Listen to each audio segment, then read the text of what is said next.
नमस्कार दोस्तों, आज मैं आपको जो कहानी सुनाने जा रहा हूँ वो इंटरनेट से उठाई हुई कहानी नहीं है। ये कहानी मुझे मेरे एक सब्सक्राइबर ने भेजी है। उन्होंने मुझसे कहा था कि अगर आपको कहानी ठीक लगे तो इस पर एक वीडियो जरूर बनाना। इस कहानी को भेजने वाले हैं रमेश्वर, जिनकी उम्र लगभग 40 साल है।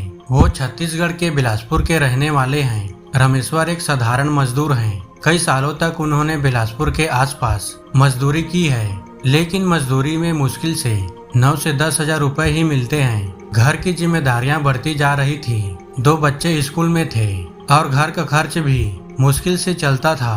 तभी एक दिन उनके दोस्त ने बताया कि राजस्थान के कोटा शहर के पास एक बड़ी फैक्ट्री बन रही है। वहां काम करने वालों को 20 हजार रुपए महीने मिलते हैं। रमेश्वर के लिए ये रकम बहुत बड़ी थी। उन्होंने ज्यादा सोचे बिना वहां जाने का फैसला कर लिया। कुछ दिनों बाद रमेश्वर छत्तीसगढ़ से राजस्थान के लिए निकल पड़े। लंबा सफर तय करके कोटा शहर पहुंचे। वहां से लगभग 1-2 किलोमीटर दूर एक इलाका था जहां फैक्ट्री बन रही थी।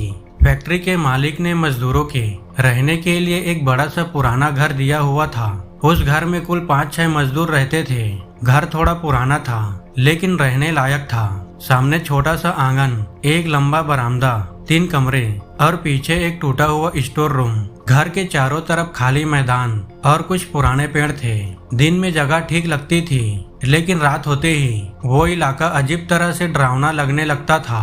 पहले 2-3 दिन ठीक रहा, लेकिन तीसरी रात रमेश्वर अचानक नींद से जाग गए।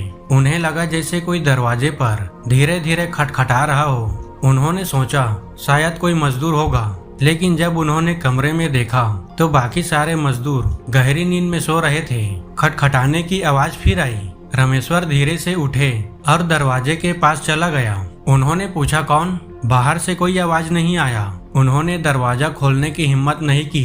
कुछ देर बाद आवाज बंद हो गई। उन्होंने सोचा कोई मजाक कर रहा होगा और फिर वो सो गए। अगली सुबह रमेश्वर ने ये बात बाकी मजदूरों को बताई, लेकिन ये बात सुनते ही सब चुप हो गए। उनमें से एक मजदूर बोला, तुमने दरवाजा खोला तो नहीं?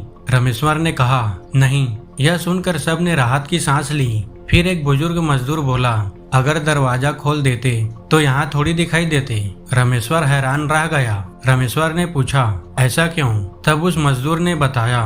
उसे सुनकर रमेश्वर के रोंगटे खड़े हो गए। उसने कहा, इस इलाके में रात को एक घूमता हुआ साया आता है। वो घरों के दरवाजे खटखटाता है। उसके हाथ में कभी कभी कुल्हाड़ी भी दिखाई देती है।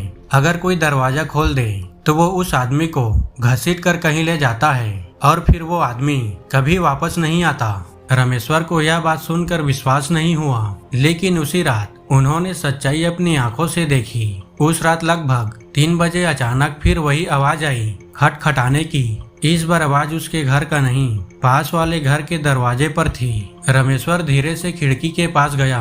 उन्होंने खिड़की से बाहर झांका और जो उन्होंने देखा वो आज भी भूल नहीं पाया। दरवाजे के सामने एक लंबा काला साया खड़ा था। उसका शरीर धुंध जैसा था और उसकी आंखें अजीब तरह से चमक रही थी। वो धीरे धीरे दरवाजा खटखटा रहा था। फिर जोर जोर से दरवाजा खटखटाने लगा। कुछ सेकंड बाद दरवाजा खुला। अंदर से एक आदमी बाहर आया। शायद उसे लगा होगा कोई जान पहचान वाला है, लेकिन जैसे ही वो बाहर आया उस साये ने उसका हाथ पकड़ लिया और फिर उसे जमीन पर घसीटते हुए अंधेरे में ले गया। वो आदमी चीख रहा था, लेकिन कुछ ही सेकंड में सब कुछ शांत हो गया। उस रात के बाद पूरे इलाके में खौफ फैल गया। जिन मजदूरों को पता नहीं था वो भी जान गए। लोग रात होते ही घरों के दरवाजे अंदर से बंद कर लेते थे। कोई भी रात में बाहर निकलने की हिम्मत नहीं करता था, लेकिन वो साया हर रात आता था और हर रात किसी न किसी दरवाजे को खटखटाता था। एक रात रमेश्वर और उनके साथी खाना खाकर सो रहे थे। अचानक फिर वही आवाज आई, दरवाजा खटखटाने की। इस बार आवाज उनके ही दरवाजे पर थी। रमेश्वर का दिल जोर जोर से धड़कने लगा। बाकी मजदूर भी जाग गए। सब चुपचाप बैठे रहे। कोई आवाज नहीं कर रहा था। फिर बाहर से आवाज आई, रमेश्वर। यह सुनकर रमेश्वर जैसे जम सा गया, क्योंकि बाहर जो आवाज थी वो बिल्कुल उनके छोटे भाई जैसी थी। उनका भाई तो बिलासपुर में था, फिर यहाँ कैसे? बाहर से फिर आवाज आई, रमेश्वर दरवाजा खोल। अब सबको समझ आ गया ये वही साया था। आवाज लगातार आती रही, खटखटाने की, दरवाजे पर कुल्हाड़ी मारने की। रामेश्वर डर से कांप रहा था, लेकिन उन्होंने दरवाजा नहीं खोला। करीब 10 मिनट तक आवाज आती रही, फिर अचानक सब शांत हो गया। लेकिन उसी समय घर के पीछे वाले स्टोर रूम से कुछ गिरने की आवाज आई। सब लोग डरते हुए वहां गए। स्टोर रूम का दरवाजा आधा खुला था और अंदर जमीन पर किसी के घसीटे जाने के निशान थे, जैसे कोई चीज अंदर से बाहर ले गई हो। कुछ दिनों बाद रामेश्वर ने फैसला किया कि वो यहाँ ज्यादा दिन नहीं रहेगा, लेकिन जाने से एक रात पहले कुछ ऐसा हुआ जिससे उनकी जिंदगी बदल गई। उस रात लगभग 2 बजे अचानक दरवाजा बहुत जोरों से खटखटाया जा रहा था और कभी कभी दरवाजे पर कुल्हाड़ी मारी जा रही थी, जैसे कोई गुस्से में हो।